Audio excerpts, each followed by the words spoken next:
I want you to clap right now for Jonny Arez!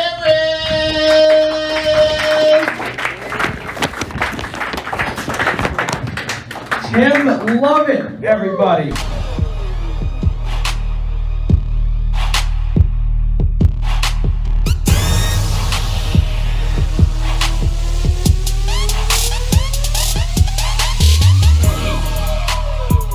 What's going on, everybody? It's ya boy. It's ya. Finish that, man. I haven't done that intro in a while.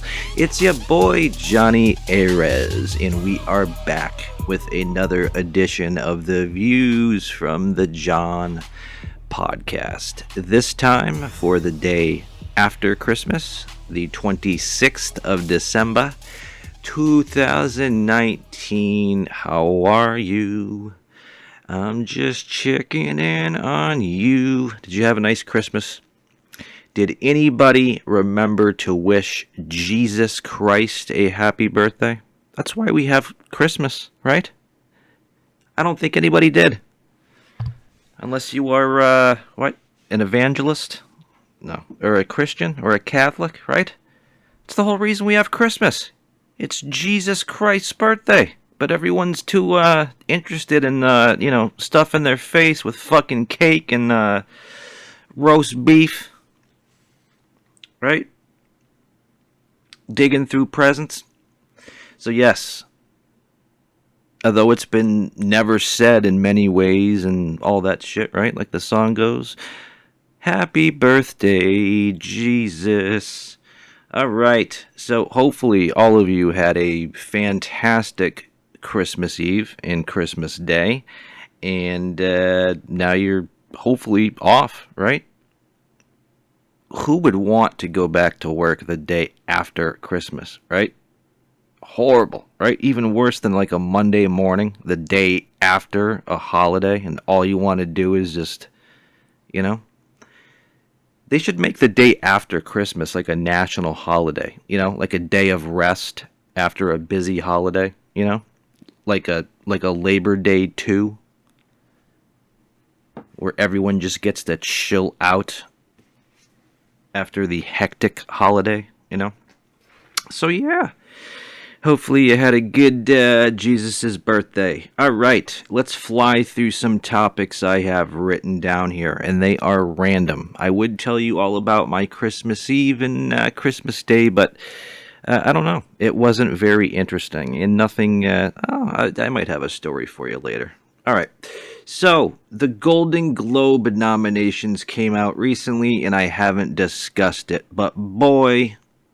there wouldn't be any kind of Hollywood nominations or awards or any of that shit if there wasn't controversy, right?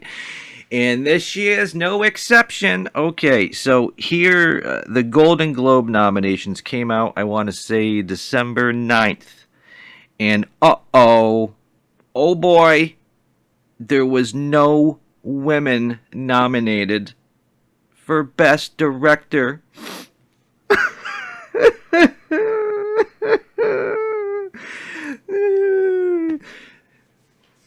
Okay, so yeah, all the women are upset because no woman was nominated for a fucking Best Director Golden Globe.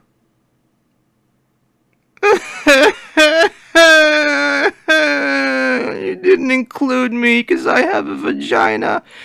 Oh, come on, people. Aren't we past this shit? It's... who gives a shit?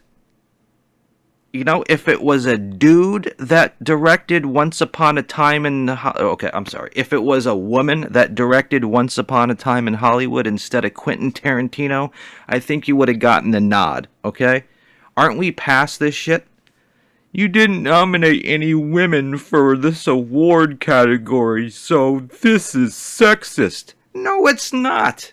Could it just be that just the people who were nominated just happen to be men? Isn't that just a side effect? But you got all these people that are in $10,000 dresses. My life is in shambles. Nobody nominated me for Best Director. Oh my God, people. You know what I'm saying? You didn't get that job and you want to go home and blame it on the fact that you're a woman, or, they didn't hire me because my pants color was wrong. Couldn't it just be you didn't get hired? Or you didn't get nominated because you just weren't good enough? Does it really have to be boiled down to whether, which private part you have, whether it's aesthetically pleasing or not? Holy shit. All right. Why don't we stay on the same type of topic, right? All right. You know what I started thinking about before this podcast? The funniest pornography names, right, that were stolen from actual movie titles. And I didn't do any research on this. I'm just going by those type of names that have stuck in my head over the years. And these are some of the ones I wrote down just based on memory. I don't watch porn. I really don't. I would tell you if I did. I got no reason to lie. But as I've gotten older, my porn use is, the meter's gone way down. So, but anyways, and I haven't even seen any of these spoof movies. I've just heard of the titles, and the titles are awesome. All right? So here's one for you. Genital Hospital.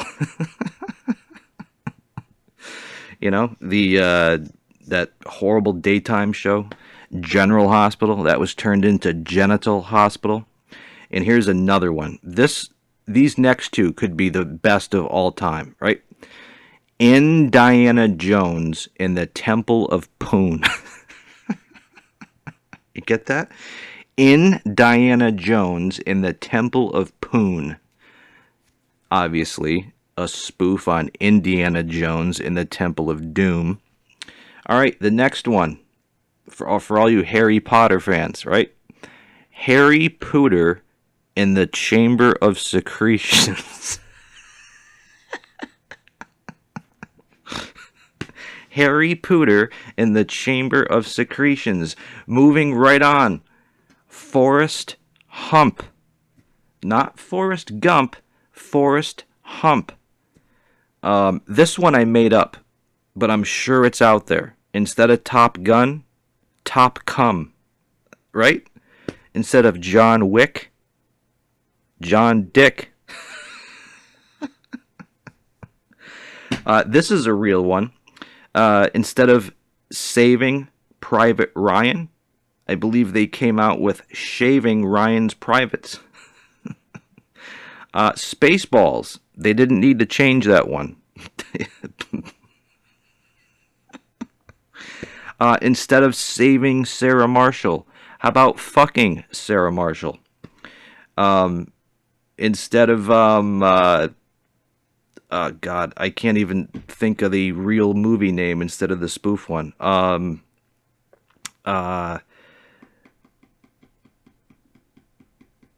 Okay, I'm gonna have to skip that one. Okay, instead of E.T. the extraterrestrial, E.T. the extra testicle.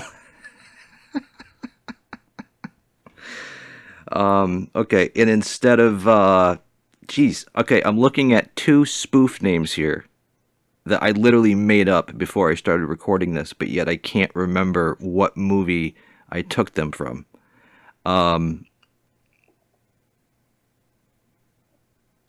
God damn, that's tough. Okay, let's see. I really can't think of it. This is horrible. Okay, I'm just going to tell you, and then maybe you can match the spoof name I came up with to the actual real movie, because I can't, okay? I have written down here, Cock Hard. Cock Hard. Rock Hard? Die Hard? I think I took that from the... Oh! It's Walk Hard. Walk Hard, the Dewey Cox story, okay? So instead of Walk Hard, it's Cock Hard. And then MILF. Instead of a movie, what was MILF? Elf. Instead of Elf, MILF. There we go. Okay, so those last two I made up. Instead of the Dewey Cox story, I came up with Cock Hard, and instead of Elf, I came up with MILF. So, yeah. Wouldn't that be the greatest job, though, in the world? Imagine that. You're getting paid like 6 figures a year, or 7 figures a year to sit in some office in friggin' L.A., and all your job is to come up with, each day you have to come up with 10 porn names that are, spoof names of real movies. That's the job I want. Who gets that job? What courses in college should I have taken to get myself into the office of a porn company with that job? All right, let's move on. So, okay, I'll give you one funny story from my Christmas day at my aunt's and cousin's house. Okay, so we're playing this game after dinner. I don't know what the game's called. The closest game show I could compare this game to is a game that I grew up watching on TV from my youth. It was called $10,000 Pyramid, right? So basically, nowadays with the iPhones, the game was on the iPhone, all right? And it gives you a keyword, and the person's turn that it is doesn't know what that keyword is. And then the person's team has to give them hints so they can guess what the keyword is, right? So it's my father's turn, right? And he's holding his iPhone up to his forehead so everybody can see the password, but he can't. And I'm looking right at him, right? So I'm pretty good at this shit, right? Like everything else. And okay, so his password or his keyword that we have to give him, hints on to guess, right, is Spanish. Get it? Spanish. So when the game starts, I say, "Dad, the language they speak in Mexico." In his response, "Mexican."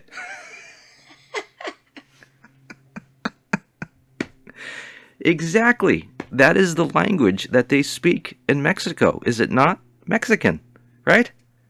Just like in America, we don't speak English, we speak American, right? In Puerto Rico, they don't speak Spanish, right? They speak Puerto Rican, right? In Argentina, they don't speak Spanish, right? It's Argentinian. So yes, that was hilarious. What a response! The language they speak in Mexico, Mexican. Yeah, that's a great answer. So yeah, we didn't win that round. All right, let's see. What's another story that I have here? Wow, I didn't even write down too much for today's podcast. Shit, I'm gonna have to come up with some stuff on the fly, like it's a friggin' improv. All right, I got a story for you, an interesting story, and it's a true story. And I didn't necessarily think the story was funny until I told a nice lady friend of mine the other night, and she said, "That's fucking hilarious. You have to do that on stage or on your podcast." So I'm going to tell the story, and I guess we'll see how funny it is too. Okay, so I'm a musician, right? You've probably heard me talk about that. And you've probably heard me talk about how bands are no longer called bands anymore. They're called projects. So recently I wanted to start up a new project. I'm always doing my own solo work, right? But I wanted to start a new project. Like an acoustic project. I think I talked about this recently on the podcast, right? So I've been looking high and low for many years for a great singer. And they're extremely hard to come by. Believe it or not. And over, I don't know, a couple months ago, a buddy of mine knew this woman that, would kind of hang out at shows, and I guess he said she had a decent voice. So I said, okay, I'm going to audition her, right? She didn't know me. I didn't know her. She just came recommended to me as somebody who's in the music scene that wants to form an acoustic duo and blah, blah, blah. So I said, okay, I'll give her a try. I'll audition her, right? So I'm a gentleman and a scholar, but that doesn't matter. But being a gentleman, whether it's a first date with a lady or it's a lady I'm auditioning for my project, right? I put my, I want to be a gentleman. I want to make sure they're comfortable, right? Because men, right, we're looked at as scumbags and idiots and all that other shit, right? So it's important to me whether, if I'm meeting a lady for any reason, right? I want to make sure that she's comfortable. I want to meet her in a location that's safe for her Not that I'd ever do anything, but she doesn't know that, right? So anyways, to make a long story long, or a lot longer than it needs to be, right? Because I just can't spit the fucking shit out. So anyways, so I start talking to her on Facebook and blah, blah, blah. And again, this isn't dating. This is just me wanting to audition this woman as my new singer for the project I'm starting. So we start talking on Facebook, blah, blah, blah. And I ask her, because I'm a gentleman, like I said. And I said, okay, I want you to be comfortable. Where do you want to meet so we can jam and I can audition you? You know, because, you know, I have a home. I live alone. I'm single. You probably know that. And I'm thrilled with that. So don't feel bad. And, you know, I don't know. Like I said, I'm trying to be a gentleman. This girl doesn't know me, right? You know, I could be a bad person, right? So that's what I'm trying to say. It was important for me to make her comfortable in our first time meeting, even if that was in the middle of a crowded park, right? Whatever made her comfortable. So she says to me, come on up to my house. I live alone, out in the middle of nowhere. And I'm like, are you sure? You know, I'm not going to give you the name of her town or even her name. That's inappropriate, right? So anyways, so this lady invites me. She doesn't know anything about me. So she invites me to her home, and she lives alone, and she literally lives in the middle of nowhere. Like, I had to drive down 15 dirt roads just to get to her dirt road, okay? The middle of nowhere. I don't even think there's a police department in this town that she lives in. The middle of fucking nowhere. Okay, this is where it gets good, okay? So all I'm trying to do is make this lady feel comfortable because she doesn't know me and we're going to be alone, okay? So she invites me up to her house in the middle of nowhere and she has no clue who I am, all right? And I think that's kind of sketchy, but if that's what makes her feel comfortable, okay, you know? That's what she wanted. So I said, fine, I'll drive out to your house in the middle of nowhere if that's what makes you feel comfortable. But here's what she tells me on the phone before I start driving to her house. She wants to warn me before I get to her house and start driving there, the day of, right? That she has post-traumatic stress. She has PTSD. Okay? She's warning me about her PTSD before I drive to the middle of nowhere to her house to be alone with her in her house. And here's where it gets interesting. The reason she has PTSD is because her ex-husband tried to murder her with an acoustic guitar. Get that? This woman is having me, a stranger, drive to her house alone in the middle of nowhere with my acoustic guitar to audition her for my project. And she warns me that she has PTSD because her ex-husband tried to kill her with a fucking guitar.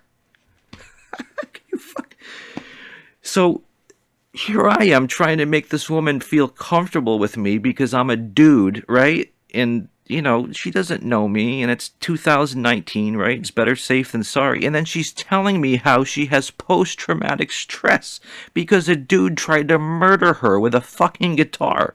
And that's what I'm bringing with me, a guitar. So she's going to have a dude alone in her house in the middle of nowhere with a guitar. You laughing? I hope so. Because how fucking ironic is that? It's a tragic story, but, you know, I'm trying to make this lady feel comfortable, you know? Like, I'm thinking we should meet in a very public place to make her feel comfortable, right? So there's people around and blah, blah, blah. No, she has me up to her house in the middle of fucking nowhere. And then she tells me she's got PTSD and anxiety out the asshole because a dude tried to murder her with a fucking guitar. And that's the thing I'm bringing with me, is a guitar. So I'm thinking I'm going to get to this woman's house and I'm going to break out my guitar and then she's just going to go, blah, blah, you know, and just go fucking crazy on me.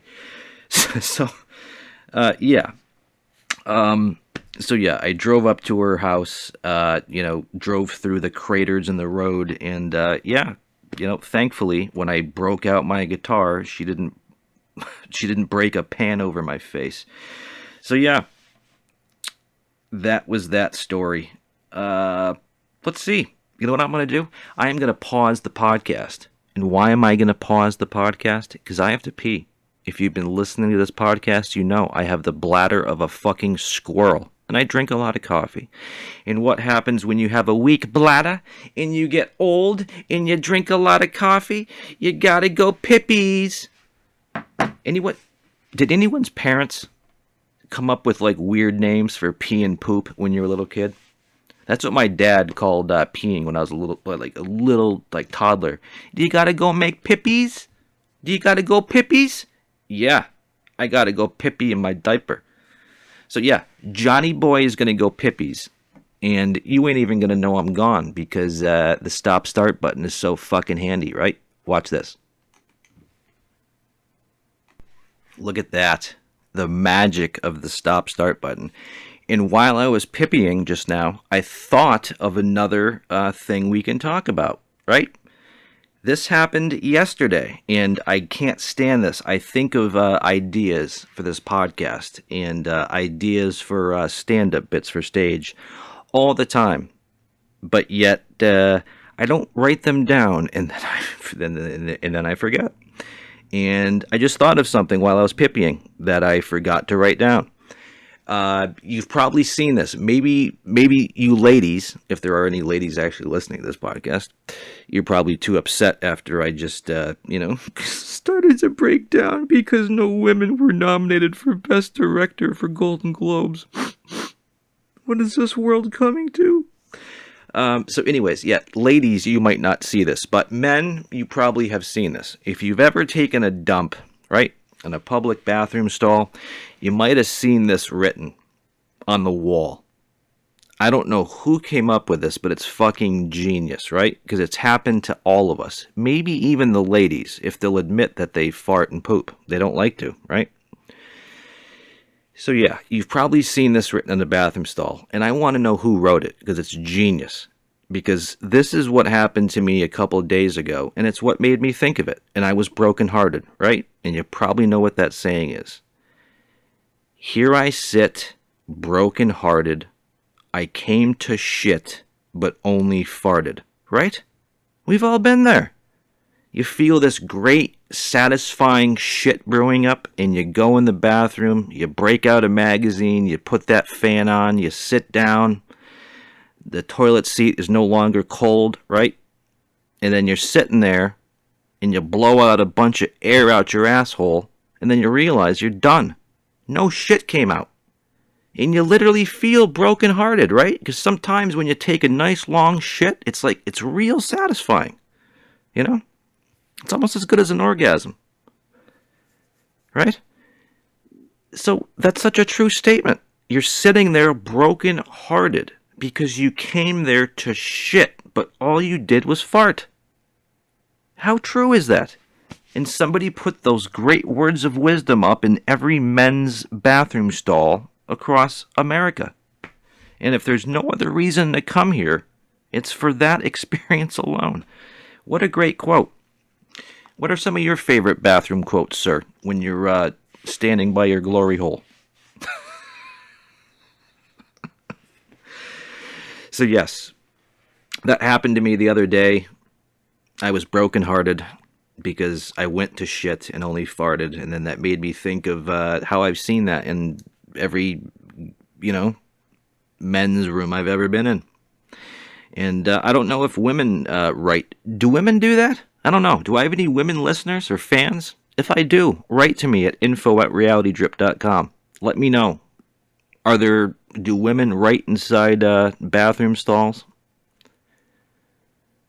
There's probably a woman right now in a bathroom stall writing about how sexist America is because no women got nominated for Best Director this year.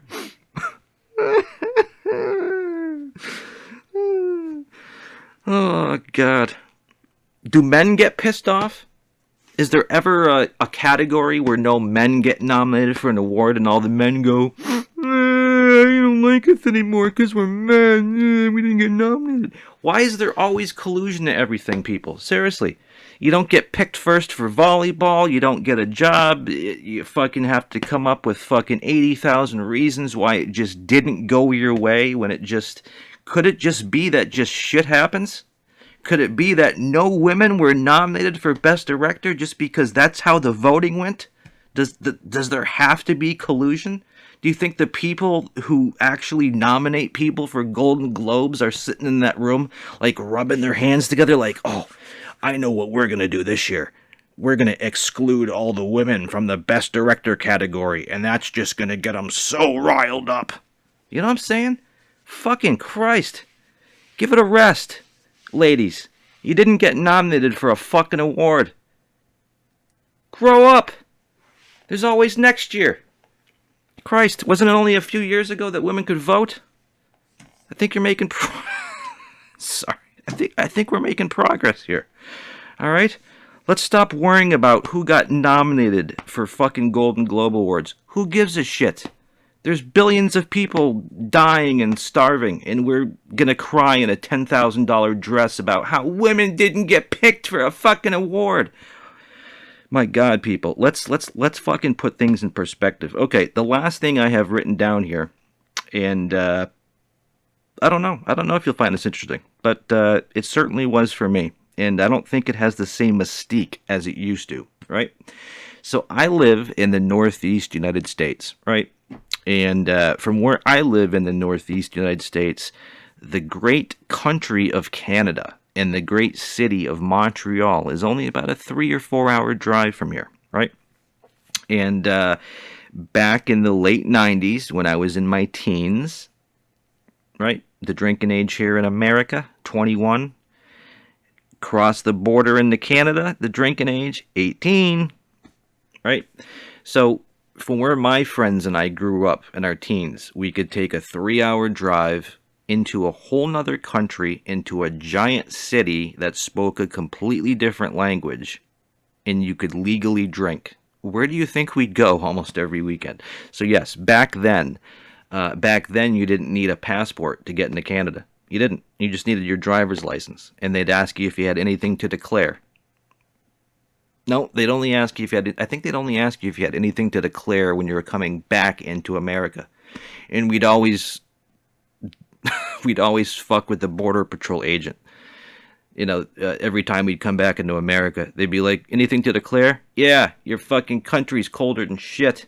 Or yeah, we're fucking hungover. We'd always come up with like, you want to declare something, and they're literally asking you to declare if you're bringing back any dead bodies or fucking automatic weapons, and we'd always be smartasses and declare something about our debaucherous weekend in Montreal, how it was too cold there, too snowy, or the friggin' strippers smelled too much like cocaine. I don't know, but I tell you something, in the 90s, when you were only 18 years old and you couldn't legally drink in America, and you just drive 3 hours, and all of a sudden you're in this giant city in a completely different country where everyone's speaking French, and you're only 18.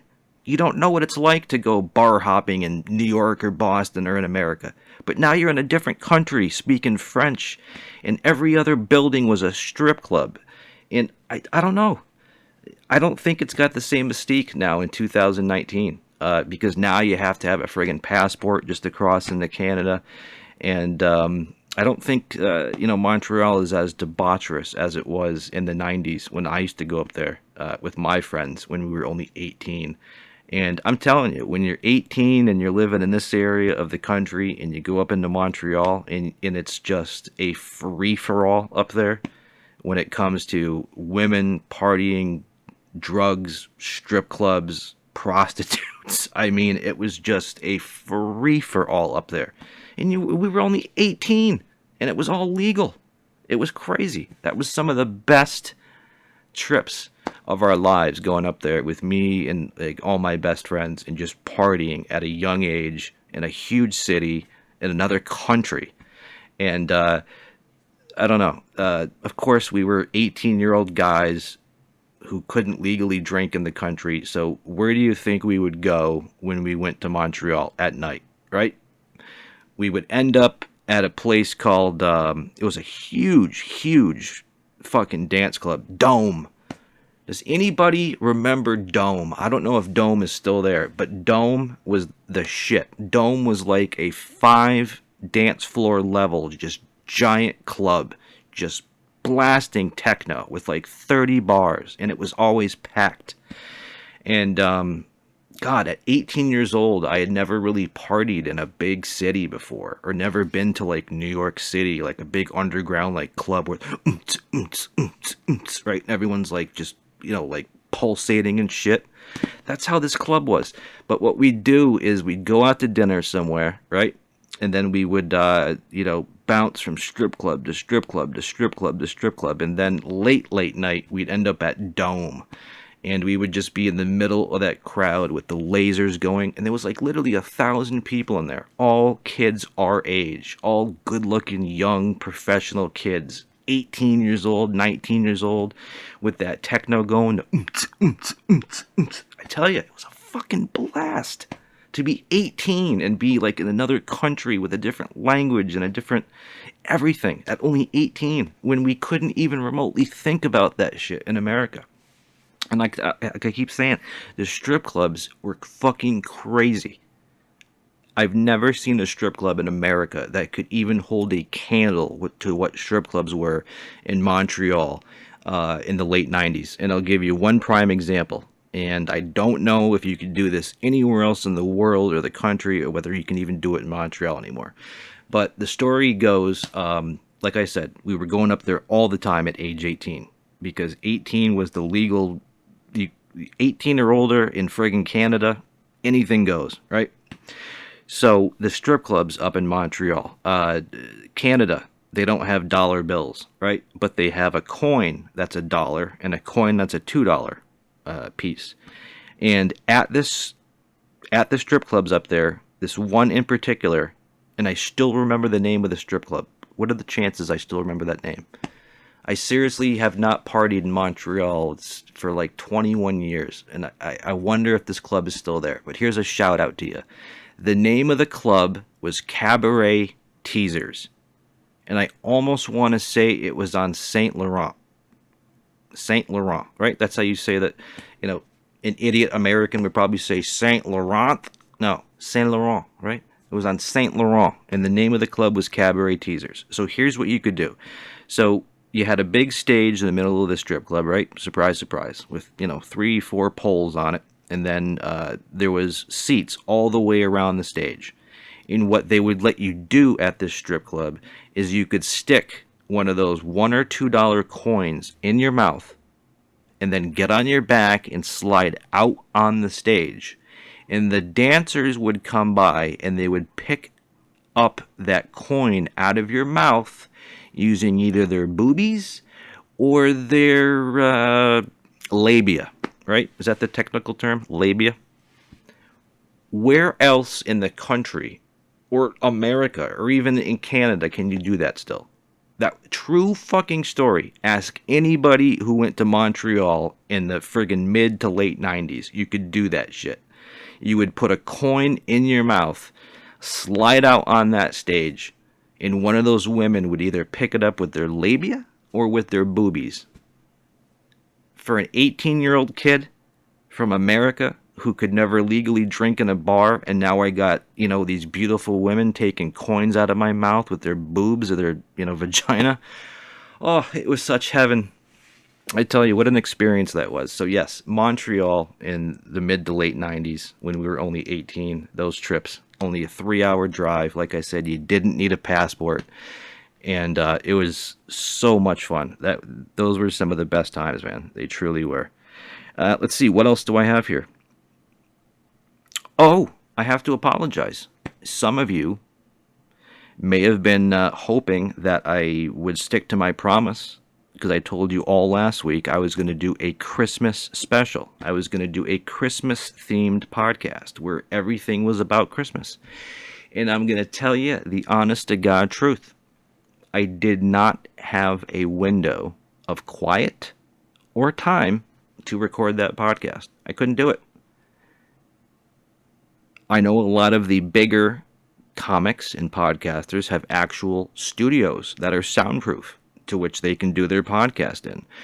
Or if you're Bill Burr, you got a $5 million house and you can go in the basement and do it, right? Not here. I have to split a 2-family house. And yeah, sometimes it gets a little rowdy in the house. And all you would be able to hear would be hooting and hollering instead of me talking shit, right? So I need a quiet window where there's no one else in the house. I need material, and I need time. Because believe it or not, it's not just as simple as pressing a record button on my laptop, right?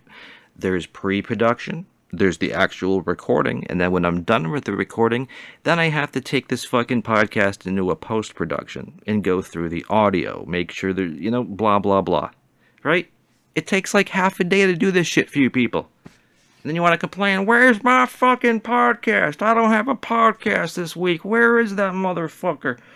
Jonny Arez, all he does is do podcasts, and I wanted a podcast. Where is this fucking guy? I'm telling you, man. Since my last podcast, I did not have a quiet window, and I did not have a window where I had time. It was that busy.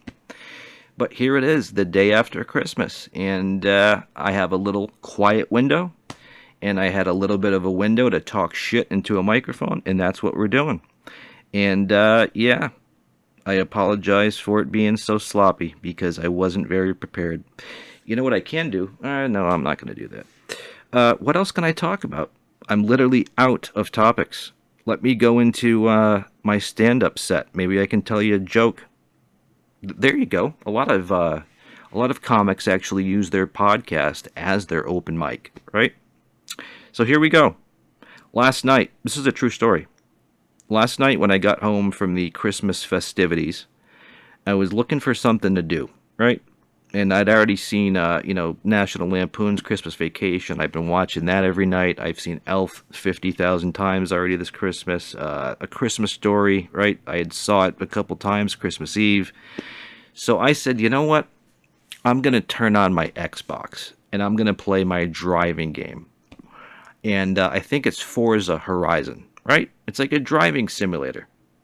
It's for people just like me. The whole point of this driving game is it allows someone like me to drive real cars that a regular guy like me couldn't afford, and you get to drive the car at like 200 miles an hour on like real, well, not real, but roads. It's a driving simulator. It's not the same as driving a real car, but the inside of the car on my 55-inch TV looks just like the car would. It kind of acts like a real car would. But here's the frustrating part. I've said this before in the podcast. I love driving, but I don't anymore. And why don't I? Because there's so much traffic on the roads and so many bad drivers that it just sucks all the fun out of it. How many times a day will I be on a street where the speed limit is 40 and there's a fucking Prius doing 20? Literally 20. It happens every day around here. It is the 8th wonder of the world. People that go half the speed limit when it's a bright sunny day out. Don't get it. I want to literally pull them over and shake them and ask them, like, what the fuck are you doing? Why? That's all I want to know. Why? So yeah. So anyways. So I figure I'm going to turn on my driving simulator, right? Where I can get into my friggin' Audi R8 and do 200 miles an hour in a simulator because I couldn't afford that car in real life. And even if I could, there's no way I could drive it at even 40, never mind 200. But here's the fucking deal. Here's what pissed me off. The drivers in the game are just as bad as real drivers. I was literally getting as pissed off at the fucking drivers in the video game as I would in real life. Seriously. I couldn't go 200 miles an hour down that straightaway last night in my fucking Audi R8 because I got a guy in a fucking Prius, just like in real life, that wants to get in the left lane when there's nobody in his lane at 60.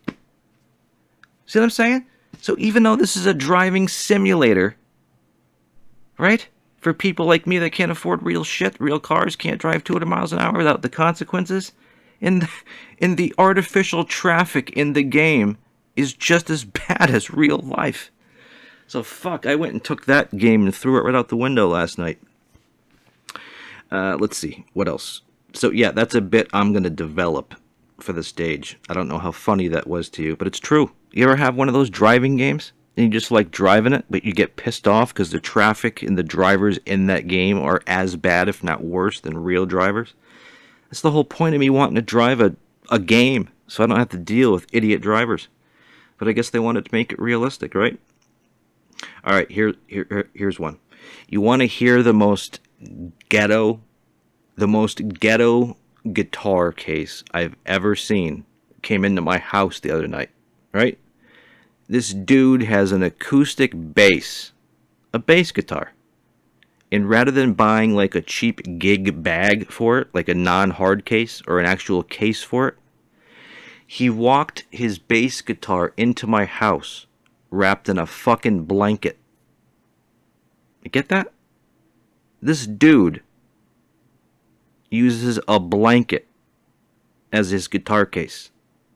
A blanket. It looked like he was carrying a fucking dead body into my house. I'm like, what the fuck is that? He's like, it's my guitar case. I said, a blanket? Yeah. I tell you, Josh, you are so, your ingenuity is incredible. I mean, how many people, would say, hey, fuck a guitar case or even a gig bag. I'm using this fucking blanket, right? No wonder he's got so much money, right? He comes over here, he fucking melts my couch. Another true story. The same dude that walked in my house the other night using a blanket as his guitar case sat on my leather, oversized sofa chair, right? And after 3 hours of sitting there, when he got up, it looked like somebody literally, like his ass cheeks had melted my fucking chair. Literally. Ah, Josh. And then the guy goes the next night and he wins $1,000 at the fucking local casino, and he can't even buy me like a black $3 towel to put over the fucking chair that he destroyed. I tell you. Josh, if you're listening, there you go. Take your $1,000 and buy me a black $5 towel at Target and bring it over the house next time so I can put it over the hole that your ass melted into my chair so that the ladies like Samantha can actually sit, right? And let's see, how long have I been yapping for? About 42 minutes. That's good, right? It's like a Bill Burr podcast. He talks for 10 minutes, then he does 30 minutes of commercials, gets paid 30 grand, and goes about his day, right? See, Johnny, he talks for 42 minutes, doesn't do any reads, doesn't get paid for this, and the material is about the same as Bill's, right? All right, wanted to remind you people that the music that you might hear before my podcast or after, it's all me.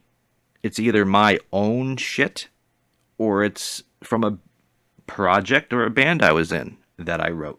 But everything you hear on the podcast, I'll remind you, whether it's at the beginning or at the end, it's me. And I never talk about it, but I just wanted to remind you. So if you happen to hear a tune that you like at the end of the podcast or at the beginning, and you want to know more about it, just ask me. I have an email address. We're all over fucking social media. I keep telling you, right? I'm Jonny Arez. Jonny. There's no H in my name. So why am I going to put an H? Just so Johnny looks right. Right? Jonny, Jonny. Arez. How do you spell Arez? A-R-E-Z. Right? The name of the production company. Say it out loud. Reality Drip. We're all over fucking social media in the internet. We have a website. Well, what's the name of it? www.realitydrip.com. What's my email address? It's info at Reality Drip. Super easy. So you want to know about something about me? You want to talk shit? You want to set up a whatever? Email me. Hit me up on social media. Let me know what's up. All right. This has been your boy. Here, I have a great idea, right? Every time I go to sign off from this fucking podcast, I end up talking for 20 more minutes, right? So why don't we do that? No, just kidding. I usually talk about having your pet spayed or neutered, right? No, I don't. That's Bob Barker. I don't know when the next podcast will be. I don't. It might be next year. We might have to wait till 2020. I don't know. I don't know, sir. This is what life has turned into. When I have time to do the pre-production, the recording, and the post-production on a podcast, I do it. But when I don't, I can't. I'm sorry. So I don't know when the next podcast will be. It could be next year. You're going to have to wait until next fucking year, right? Teachers love that joke in school, right? Before they let you out for Christmas vacation. And you weren't coming back to school until like January 3rd. All the teachers would be like, see you next year. And you'd be like, what? I'm not going to see you for a year? Oh, I get it. Yeah, the New Year's coming up. Oh, yeah. All right. I'm your boy, Johnny. I hope you had a great time celebrating Jesus' birthday. And I hope you have a safe and happy New Year's Eve in case I don't talk to you. And yeah, I guess we will see you next year. I want to thank everybody and anybody who supported me in this show or my stand-up or anything. It all took place in 2019, right? In 2020, it'll be year 2, right? Year 2 for the Johnny. So anyways, yeah, like I said, everybody, thank you. I love you. Thank you for supporting me. Have a safe and happy holiday season. Happy Kwanzaa. Happy fucking Festivus for the rest of us. And I don't know. We'll either talk to you a little bit before the new year or we'll talk to you in 2020. This has been your boy, Jonny Arez. I love you. Take it easy, buddy. Take it easy. Go forth. May the force be with you and also with you. All right? Later.